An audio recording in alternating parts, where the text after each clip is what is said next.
All right, kia ora team, and welcome to episode 33 of Yarns with Beef and Matt, brought to you by LSKD and Frog Grips. I'm Beef. I'm Matt.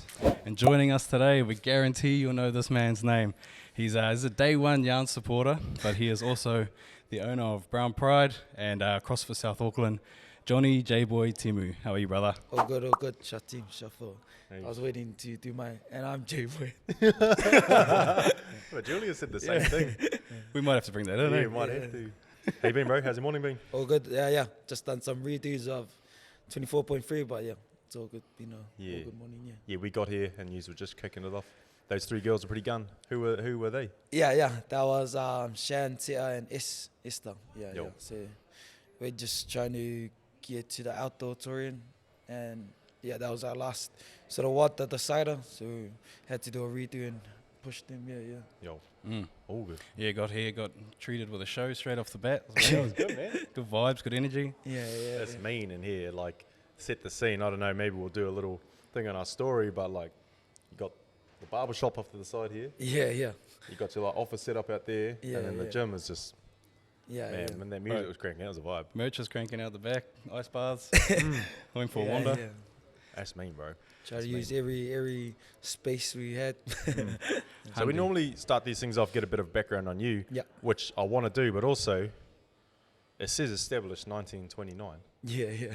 What does that mean? I mean, talk us through the history of this place. So I guess we started like just me and my mates who grew up together from primary school all the way to high school, finished school together, started working together at Capri and Kunanego, just doing warehousing jobs. And then back in 2017, I found out I was having my son, and I think I was 21 or 22.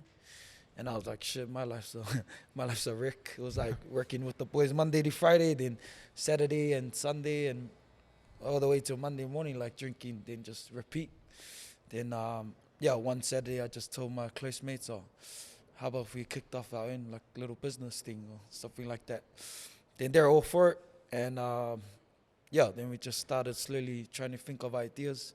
Started with like our older cousins and using their cars and hiring it out, and us driving, like whether it's board dates or just something to try to get some money through. Yeah. Didn't want to go illegal, try to go legal. And Good I think, man. we're just like experimenting for 3 years until we're like, oh shit, we're good trainers. Like we train together, we enjoy it. People always want to tag along. And then, we're like, oh, let's start running boot camps. And that was, our first boot camp was 2019.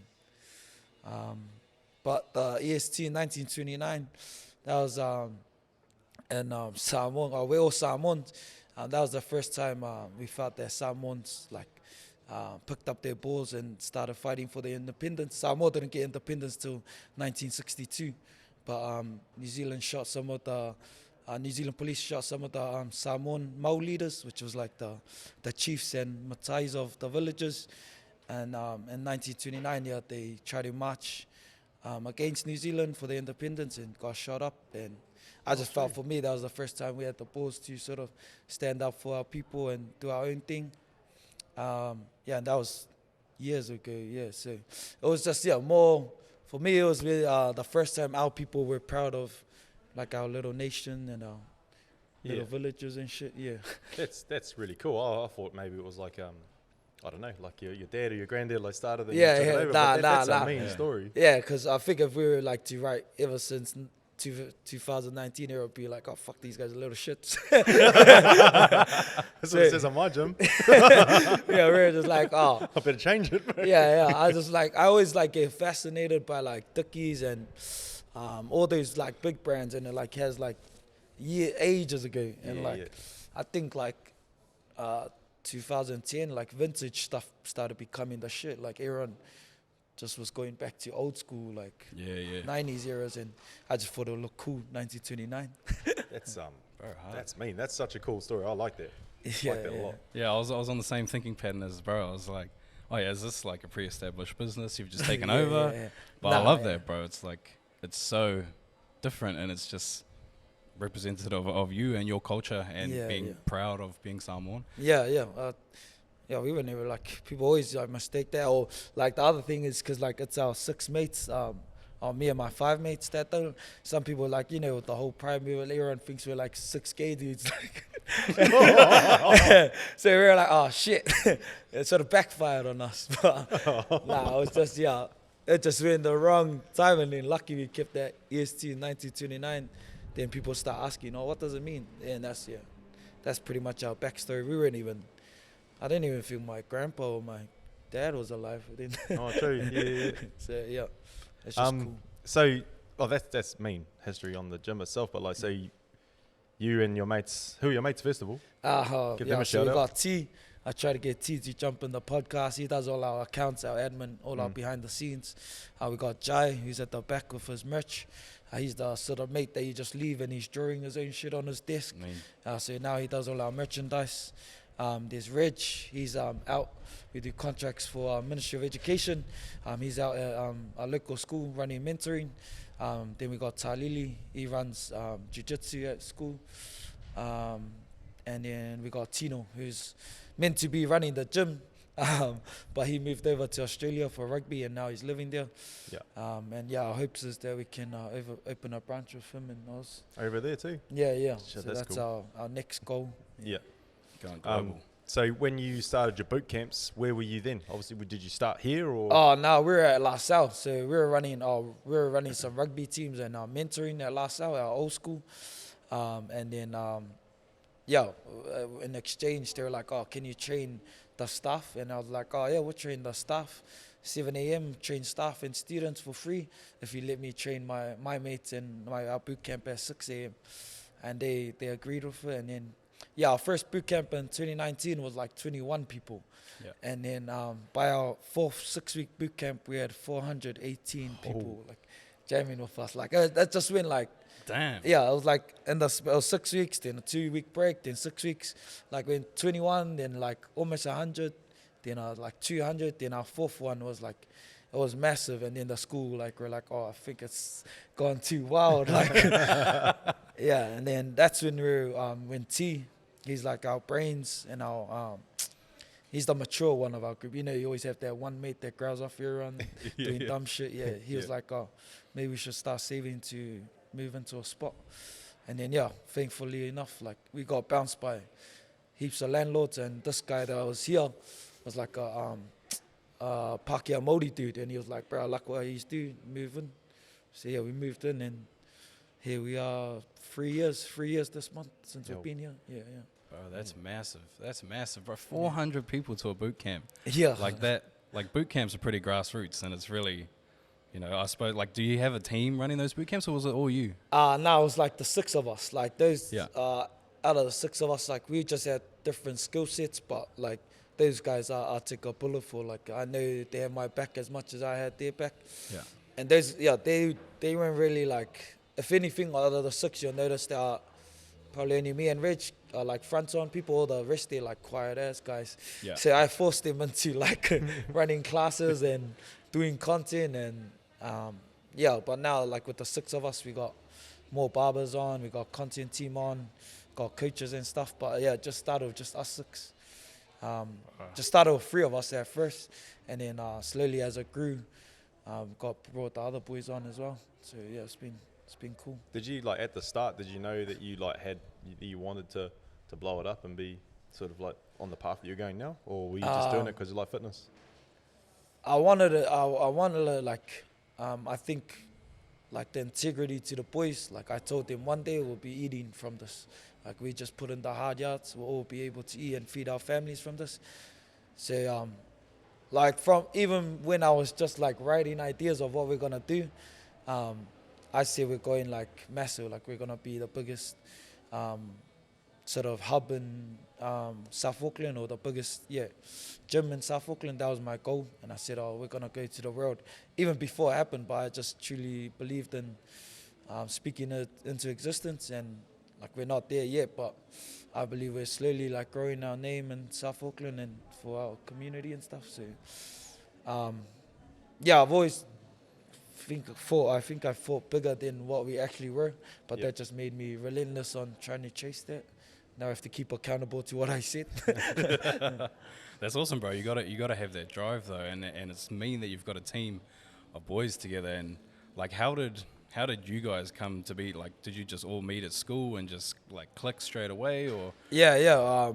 Some of us met in primary school, and then we linked up with the other ones in high school.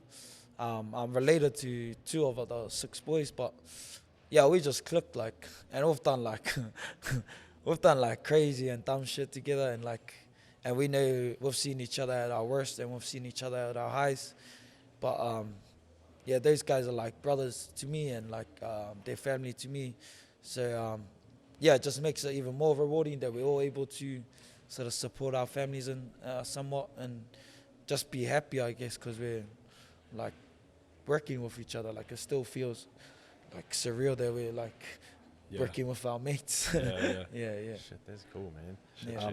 Before all that, because I do want to go back into your history as well, because we do that with everyone. So, growing up, like young Jonnie, Yeah. what's it? Is he playing rugby? Like before, like go way back, bro. Oh yeah, like growing up, the boys are like, we always were into rugby just because of school, but I never liked rugby. I liked training. Like, I liked Tuesday. Like, everyone will avoid Tuesday because it's fitness. Yeah. But for me, I loved it. Like, I wasn't into rugby. I didn't enjoy it. I just liked being amongst the boys, and I like the training element of it, and like the camaraderie or whatever, like being amongst the boys and jamming and playing rugby. But then in the senior school years, I just getting into like dumb fights with other schools, especially in like Southside. You just raise amongst that and you just follow the trend or whatever. So yeah, it started just getting into trouble with the boys, the same boys that I'm with. And then came out of school, then 2 of us went into boxing. And that was my first sport that I sort of fell in love with. The 3 years, I think, boxing. Loved it, loved training, loved the combat. And then, I broke my hand just before my son was born. I just thought that was like a sign from God that maybe just to stop focusing on myself and boxing and look at something that's better for my family. And that's when I just fully invested into becoming a trainer. And just chasing this dream of having a gym and stuff. And was CrossFit the sort of like the goal from the main? Nah. Did that just come later? Yeah, fuck. I used to be those guys that mock CrossFit. Like, fuck, that's not a pull up. That guy. Cut to Jonnie doing a pull up now. I was that guy. Like, I used to tease, cause T's partner, she was the first one that introduced us to CrossFit, and she used to tell us to come have a jam. And we were just like, fuck, that looks stupid as. And then I seen T getting into it. Then I was like, fuck, some of these guys are units. And then, when I broke my hand, I was like, I'll give it a try. And then slowly was like getting addicted to it, but I was still mocking it. And then in 2021, like 2 years ago, we took our 3 teams to the discipline comp. And I wasn't really supportive of it. I was just like, let's go have some fun. And I was like, he's better like put on a good show. And then when they did, I was like, just like the atmosphere, the buzz was mean, everyone was supportive. It's not like boxing where like it's either this side or that side and you're meant to beat each other up, or it's like not like rugby where you're just against each other. It was like everyone was just supportive. Then when we finished that comp, I was telling him, sweet, we start next week. CrossFit. We go again. CrossFit. Let's go. That was cool. That's when I think I got the bug. Yeah, buzzy. Because we are here at CrossFit South Auckland. Were you born and raised here, South Auckland? All 6 of us born like just up the road, like 5 minutes. I'm this way 5 minutes, the other boys are that way 5 minutes. We're all like local as. So, Because growing up here, obviously, I mean, I don't know. I wasn't brought up here, so I've just heard things. It can be quite a rough neighborhood, quite a rough area to be brought up in. And I like how you've said, you wanted to, when you're looking at making money, the illegal route was a route. It was something that could be done. And I like that, obviously, you went the other way with it. But even stuff like growing up and doing the fighting amongst other schools and the silly stuff, which is all just stuff in the past, something to remember. But you know, at what point did you decide, like, nah, I'm not gonna take that route. I'm not gonna get caught up in that life, and I want to do something that, you know, is positive and gives back to the community. Because your space, bro, is unreal, and I'm sure it's a home for a lot of people. Yeah. I think probably having my son. He was like just finding out that I was going to be a dad. I was like, oh shit, like now I need to like grow up fast, like, and I just was like, once I found out I was having a son, I just switch, like I just got hungry to be able to feed him and to be around and stuff. And like I think for any parent, like your first child's like the tester, like that's like you're learning as well as So I was just like learning as he was growing up, and just learning to like try and provide and stuff and find different avenues to provide without getting into any mischief or trouble. And then, I think that just kept me on the right lane. And having a supportive partner, she's been supportive of my dreams. And I probably sound crazy when I was telling her, I want to open a gym and I want to have a barber and a music studio in there. And especially because she knows me and my boys that we're like just a rough bunch. Like, how you going to do that? Yeah. I know at the back of her head, she was like, wait, the same dudes that are drunk here and posting every weekend? And just having supportive boys, especially T. Having my best mate T, he's always been like the one to like just bring me back to down to earth and like aligning me back to my goals. So having good friends around me was a massive help. Yeah, that's huge, man. Hard out. Big time. I love that. So last year, December, November, you'll be able to tell me, but you're affiliated with CrossFit. Yeah. But my question to that is, you guys, before you affiliated, everyone knew who you were, everyone knew Brown Pride at the comps, that kind of stuff. What made you want to affiliate? I mean, you already had it going on. Yeah, for me, because when we started, like, Brown Pride was like our sort of way to empower our people. Like people always say, like, make sure your backyard is clean before you start judging other people. So I knew that my best way to support our guys was to find things or surround them by things that will like empower them. Like our office was a music studio at first. On the weekends, it's a music studio. We found that the barbers was one. Found that like fitness is one, as well as merch and having like clothes that represents us and things. But I wanted Brown Pride to be the whole thing, like not Brown Pride to be just the gym. Like I felt like disrespected, or like I just felt ugly when people say, "Oh, Brown Pride's that gym, mate." I was like, nah, like you didn't get it until you're here. Then you know that Brown Pride's like the everything. Like it's the community. It's all our mentoring at schools. I didn't want Brown Pride to be like classed as just a gym, because I know every gym's like more than a gym, it's a community as well. But for us, like we wanted all these different elements to support and uphold our community. And I didn't want Brown Pride to be just like this space, the gym space. So it was just separating the gym as its own little brand. And then keeping Brown Pride as like the big umbrella. And then, I think affiliating was to do that, as well as, because I started, now I believe in the CrossFit method. You got him. They got me. I apologize for mocking CrossFit. But fully like I'm supportive of the method that they use. And that's probably why we affiliated. And because in the long run, I want to get some South Auckland teams to like the games and touring and stuff like that, and I know you have to be affiliated to. Yeah, it's massive, man. Yeah, bro, that'd be crazy.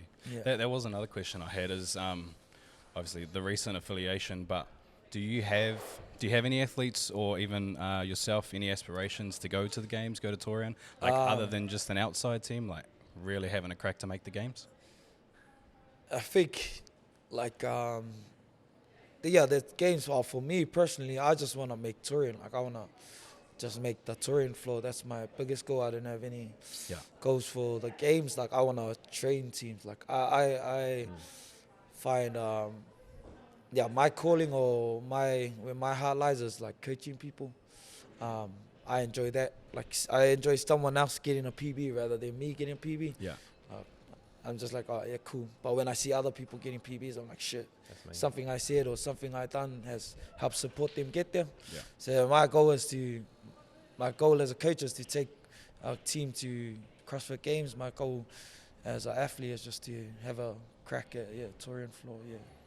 But yeah, there's heaps of like talent out here. Heaps of them don't go to affiliated gym or CrossFit affiliated gyms. So trying to get them to sort of come here and use this as a pathway to crack it. Yeah. So that's been Massive, main goal. massive. Yeah. I don't, man. Yeah, because you're definitely a bit of a weapon yourself. Even podium last year, CrossFit Champs. Oh yeah. That's me. Yeah, that was all good. yeah. No, it was wicked.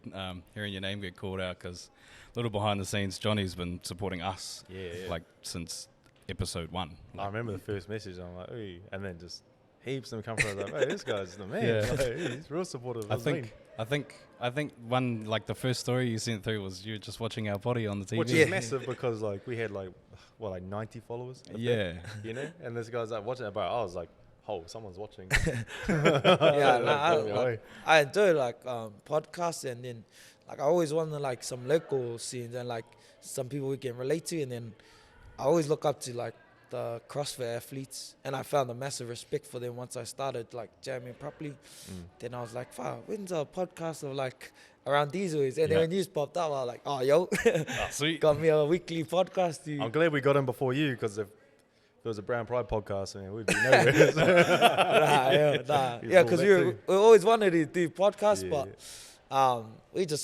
we're like real new to. We didn't even know who the like big names were and stuff. So.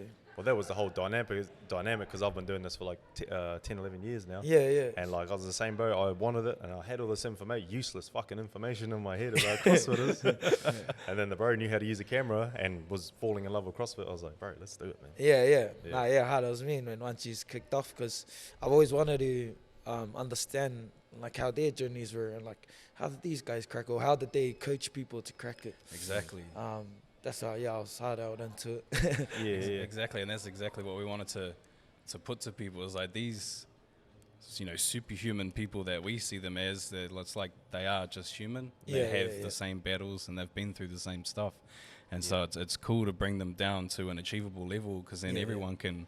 Because CrossFit's for everyone. It's hang on, they had to work really hard for 7 or 8 years before you knew their name. Yeah. So, like, it is for everyone. It is achievable. And that's just what we wanted to do for people. I know, man. And just, like, people love the, like, getting to know people. Like I said before, like, I knew Brown Pride as the gym. You know, but then being able to sit down with you and be like, no, Brown Pride is the whole picture. Yeah. And, but, I mean, if you're in the area, drop in, say hi to Jonnie. Like, it's a mean setup here. It's so cool, and it's so different. And I started seeing a lot since you've affiliated. I've seen a lot more of like on your socials. But the stuff you're doing with the community is massive as well. Talk us through a bit of that, like mentoring in schools, getting the night markets here. I think by our third boot camp, when we were like hitting almost 200 people, like the money was. Like, especially when you grow up with not much money, and like, just if you have like, say if you had 4 digits, that was like, oh shit. Like, and I just didn't feel right. It didn't sit right with us. Like, especially like being from the background we were, they were like, nah, this ain't right that we got money on top of our full-time jobs. At the time, we were still working full-time. We'll just go do the trainings in the morning, go work, and then go do the boot camps in the evening. So we were like, oh, how about if we start like, paying for mentoring or paying for like community things with this extra money that we had. But then at the same time, like that ended up being a blessing, because people heard how we're recycling like money. Like you'll pay for your boot camp, and like a percentage of that will go to mentoring or community workshops. And then people were like, oh, like even though they're 400 in our 4th boot camp, but like half of them were just jumping in just to support our community stuff. They weren't even turning up to train. They'll just come to the end for the drink up. Most of them just heard like cool wind of us doing the community work and just wanted to chip in. And that's just sort of stuck with us the whole way through. And I think it's like been a blessing as well. I feel like you do good, and then good will come your way, like good karma. Cause we've been random as like blessings of like community funding and stuff just because we do that work. And if anything, like and I'm sure like a lot of affiliate owners and gym owners will know, like at times the gym money just keeps the lights on, just about keeps the lights on. Just about. Yeah, doesn't pay much, but for us, all our community work, that's our real money maker, and like the barber shop and our merch, like the gyms just barely keeping the lights on and the rent paid and stuff. So no, that's mean. I asked T before actually because I wanted a bit of background on you, because obviously we don't know you as well as your boys. But a question he suggested I ask is what inspired you to become a businessman? Like my old man passed away just before my son was born, and when I was growing up, he was always into like business, like or those that are local, the Otara and Otahu markets, they're just up the road, and they're probably two of the biggest markets in South Auckland. But my old man was there like starting it, and he was massive on his cousins or his mates from Samoa like would pick fruits, and he'll say, no, come sell it at the market. I want you to make some money for your family.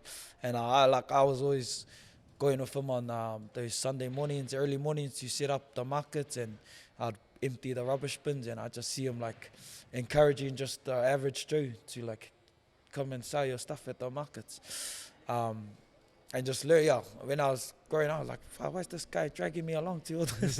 I don't want to be here. I don't want to be emptying rubbish bins and things like that. But now, as I grow up and I sort of understand what he was trying to get me amongst, and like, he's been definitely my inspiration, like to do this, because seeing him come from Samoa, broken English, like I remember him telling, like going with him to meet with the councils and like asking them if they can use the car park to run flea markets, and like listening to him talk, like when we would drive to the flea market or like to meet with the council, he'll be practicing English words, and I used to laugh, like, what the fuck is this guy doing? He's just like talking to himself, driving, like practicing, like how do you say it? And then he'll say, son, is that right? Is that how you say it? And I'll be like, the fuck? And now as I grow up, and I grew up in NZ school, and I know how to speak proper English. I'm like, I guess he was just trying to like ensure that he was saying the right words to get his message across and stuff. So my old man has definitely been my inspiration, and to this day, I always like just wish he was around to see what we've done and seen. But I'm just lucky, like I got my siblings here, my mom's supportive of it, and my brother's like here. He sort of runs the barber shop for us, and having the boys here as well, because they all knew my old man, and they used to always laugh when he would try to speak English, speak English to them. He's definitely my like inspiration. That's massive, bro, and I'm 100% sure he'd be proud of what you've done here, bro. Sure, bro. I think it's easy to see that, like, even though you grew up, had a bit of a rough patch there, but it seems like the old man was always a bit of a pull your head in line a bit. Was he quite like that growing up? Like, bro, he always like, especially like sports. Like I know if he was here in CrossFit or like when I'm jamming CrossFit, he'll like be on my ass, like go train. He used to like try to push me to do rugby, but I was like, I just like the training. He used to like grab me on Saturdays, have a shit rugby game, but I used to tell him, I didn't even like this. And he always tell me, go find something you like. And when I found boxing, I was like, I was in love with that. Like, I was hooked on just as much as I was hooked on CrossFit. But It's pretty mean. It's good inspirations in the boxing world, like David Tua and that. Hard. Butterbean as well. Hard. Has Butterbean done training here before? No, we've done some work with him, like with help. They'll do all the food bank stuff, especially around COVID. We were like the bum boys driving it and delivering it for him. Just because we have heaps of like, I guess our crowd here is all the young adults, like probably like 18 to 35 is our main crowd. So like we're all the young guns, and like we had cars over COVID, and we were all well and able, so we were like driving around and giving around the food parcels and that for them. So it's been all good. Being here in South Auckland, how have you seen the area change over the years?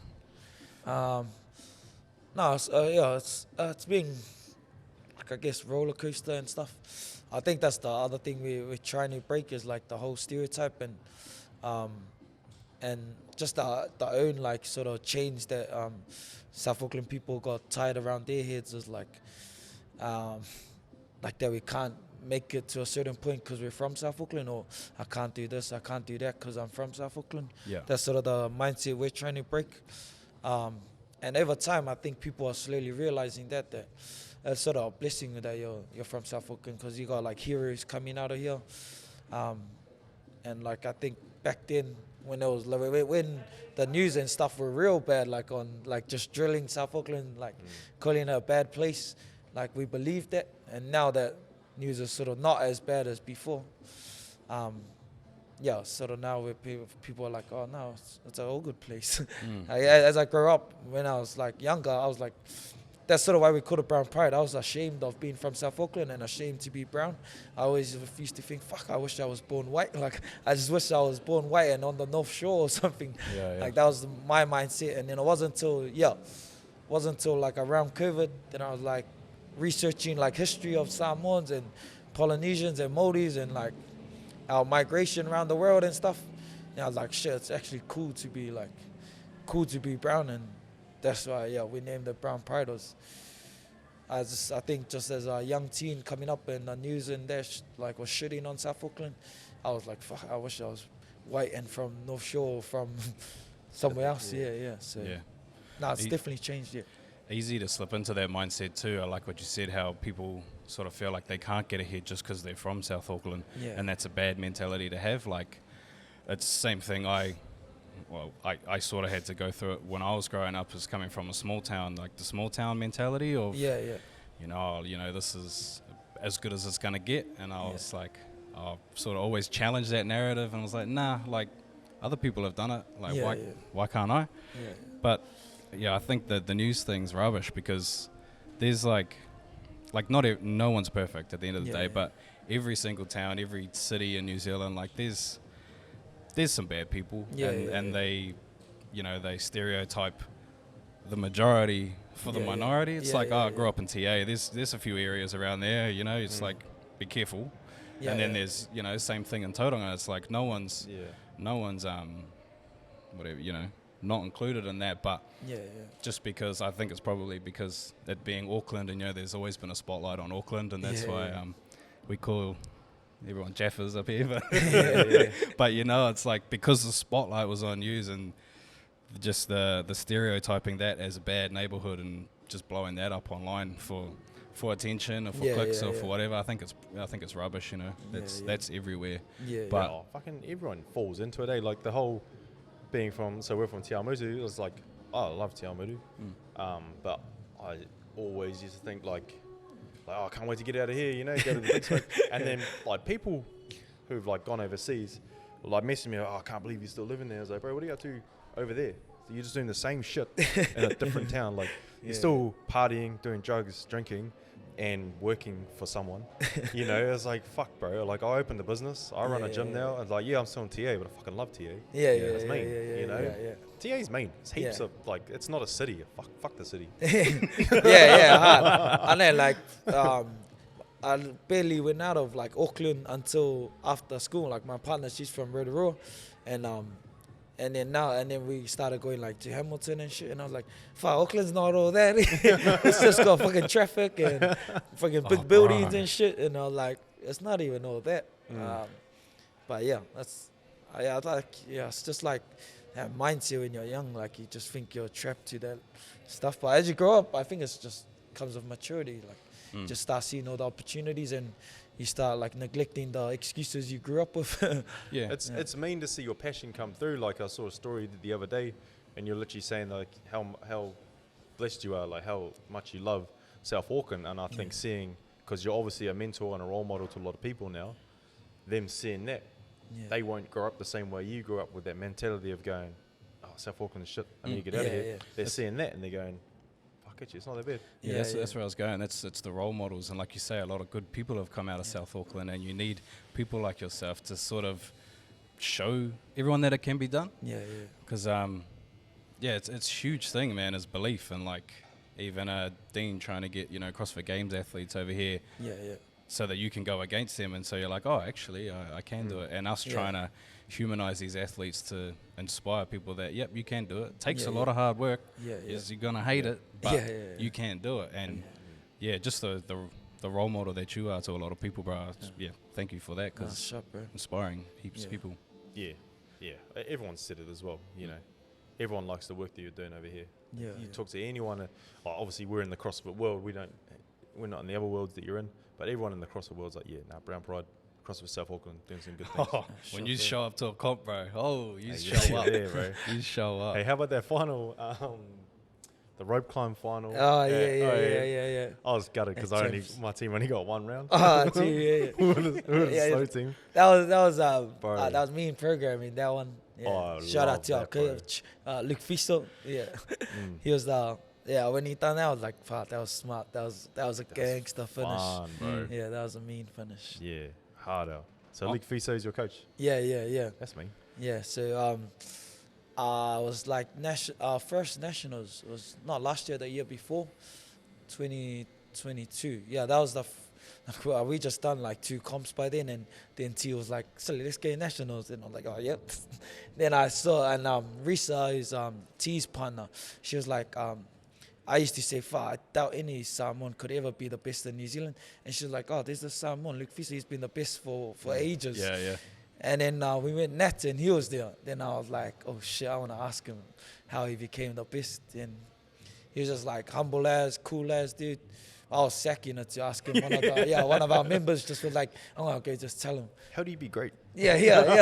And I was looking at his calves. I was like, oh shit. Yeah.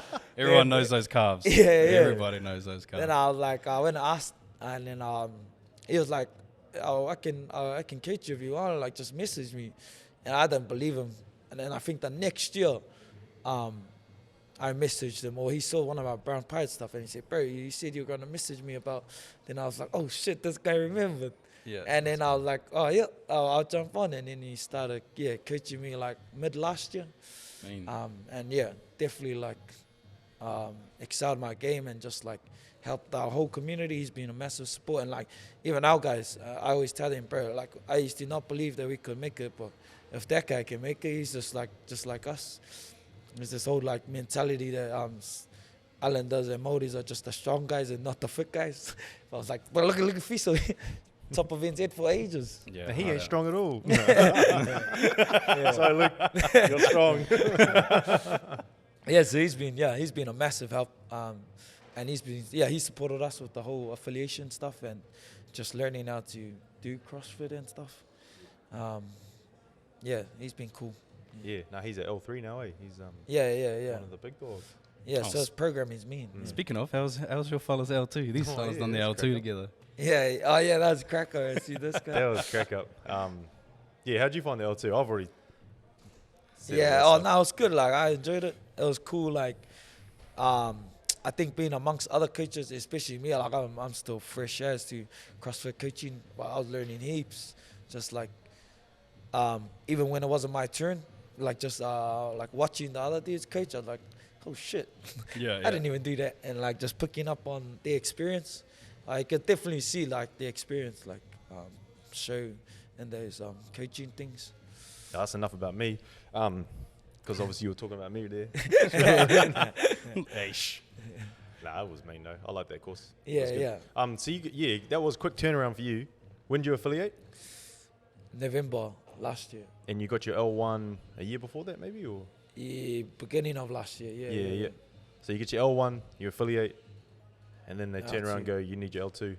Oh no, they didn't. I wanted. You were gonna go for it? Yeah. Because once I saw Luke's programming and like the knowledge he had, I was like, it's either from his experience or from his level 3. So I was like, oh yeah, I'm gonna chase that level 3. Yeah, I'll say a lot of us experience. Yeah. Are you keen to go for L3 as well? Yeah. After I wanna do like a good like a crack at just like jamming as an athlete, and then I wanna just do my level 3 and coach. Yeah. It's a big commitment, like going for that L3. Like I had my L1 for 5 years. Yeah. I was the same. Like I started out wanted to be an athlete, and I'm in the same boat as you now. Like, I love coaching so much. I remember a few years ago, like, because I used to fucking think I could be a regionals athlete. Like, I genuinely thought I was going to be that guy. Never was. But like, I fucking trained my ass off, bro. I trained hard.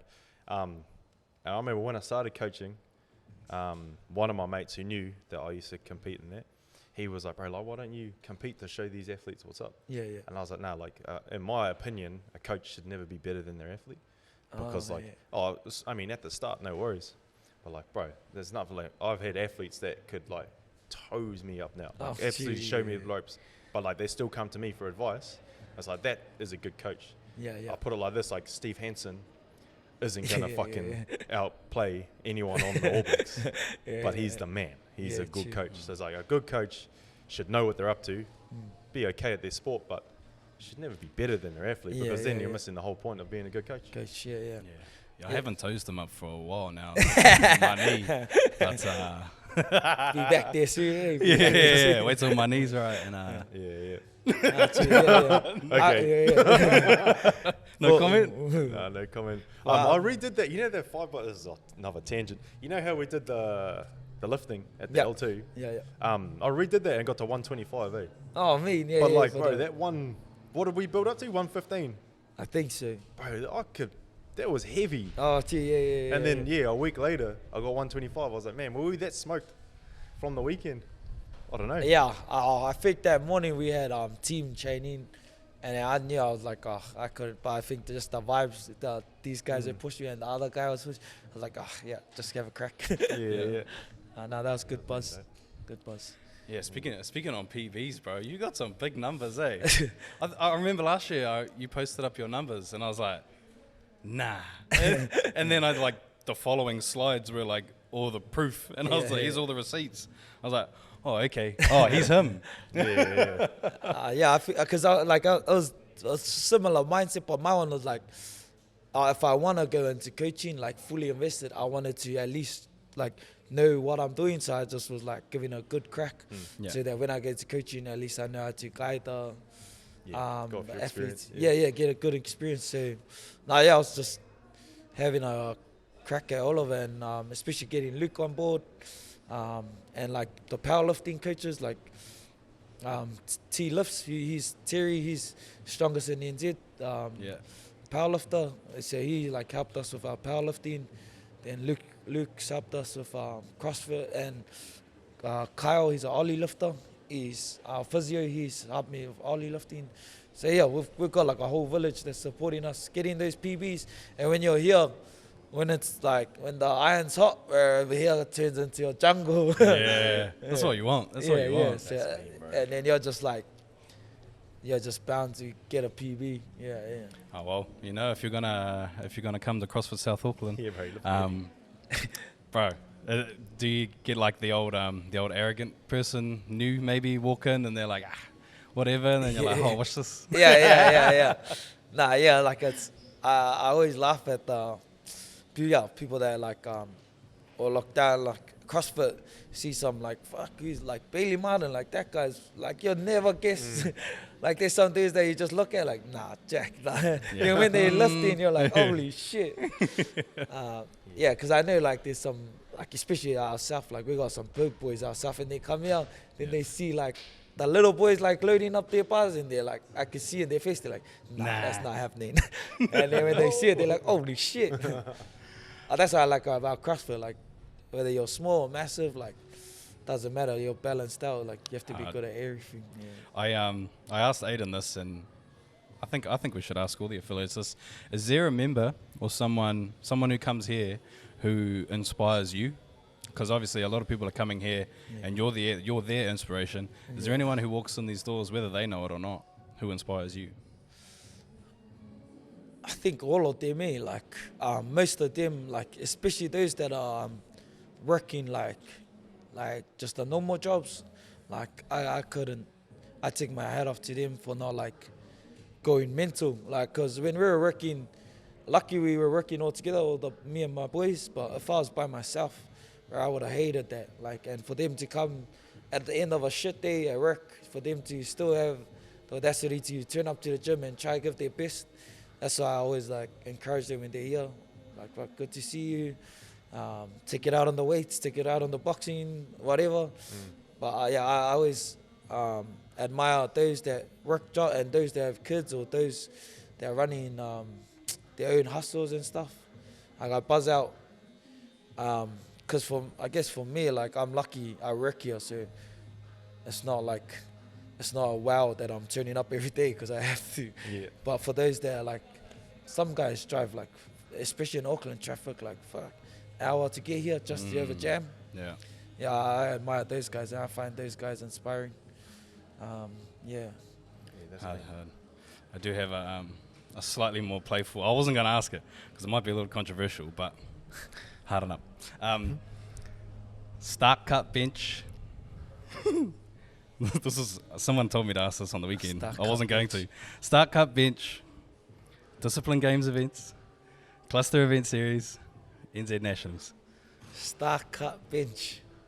Start cut bench. It's controversial, Holy. but we're here for the clicks. Just watching Dean, Deitchy, and Gilly just get a real close. Oh, to the yeah? TV, Start Oh, cut yeah?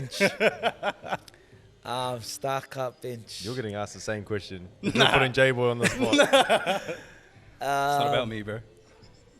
Start. I think, in all honesty, I think for me, because I really want to go towards CrossFit, I think I'll start champs. And that's not being biased to like Luke being my coach. I think that's just CrossFit, like that's around CrossFit. Yeah.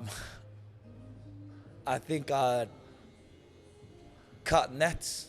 Nats is mean vibes and I like getting out of Auckland. But I think it's more around fitness, like general fitness, like not around like solely CrossFit buzz. And yeah. And like, I think for me, I want to see like all the big names and I seen them at champs now. Yeah. Like I want to see those guys in Indy. Like those guys having a crack, and I guess that's where all the CrossFit dudes are, whatever. Right. And then our bench discipline. Discipline is it's real grassroots, and yeah, Deech knows how to put on an event, and I think it's just more getting all the CrossFit champs guys at discipline. Getting that level of athletes, that'll be gangster. Yeah. To see the big dogs there. I think it's cool. Deech sort of aligns with a lot of your values too, especially Yeah. for the people. Yeah, like yeah. He's like, obviously his comps aren't CrossFit affiliated, but he gets numbers. Yeah, there, man. yeah. Like it's mean vibes. yeah, no. It's But good yeah, fun. to get that's why I'm excited for champs, because those are the big dogs. Like, fuck, Yeah, there's yeah. some big names in there, and like just watching them indies, fuck, they're like crazy. Yeah, Some animals there last year. yeah. Hopefully bigger and better this year. Who Yeah, knows? yeah, hard. So now, yeah. Oh, did you have anything else to? I do have a question to end on. We're going to do a Julia's little bit one? different. Or- I'm going to ask two questions. I'm going to ask you the question from last week's guest. Yeah. But then I've got one that I want to know, just as an affiliate owner. Yeah. So, but this one's going to be... You take the you lead gotta on listen. This is from Julia Hannaford. Thanks, And Jules. Thank you, Jules. Obviously, we're getting the guest to ask the next guest the question. Yeah. This one's more of a riddle, bro. Yeah. And Riddle. yeah, you got to work it out. It's not really a question, but it is. It took me a while. And if you can't get it, bro, don't worry. Yeah. I got it real quick, by the way. Shush. All right. In the alphabet, Yeah. okay, so from A through to Z, alphabet, what's the most amount of consonants between two vowels? How many? Like, what's the number? What? I knew, bro, because it's such a hard question Jules. to ask. See, Jules? You why set don't us you do up this? here. She was adamant. Oh. All right, so the answer's 5, and it's between I and O. So in the alphabet, you got I and O. Oh, There's 5 consonants between it. yeah. Yeah, I know. Shot, Jules. Bro, Shit. it took me ages. I was like, Bro, my brain was exploding. I've been thinking how to ask it, because when she asked me, even I was like, hey? And then she broke it down real well. I suck at school, so Oh. Right, anyway, I was with the boys eating my lunch or or wagging somewhere. you weren't reading the alphabet.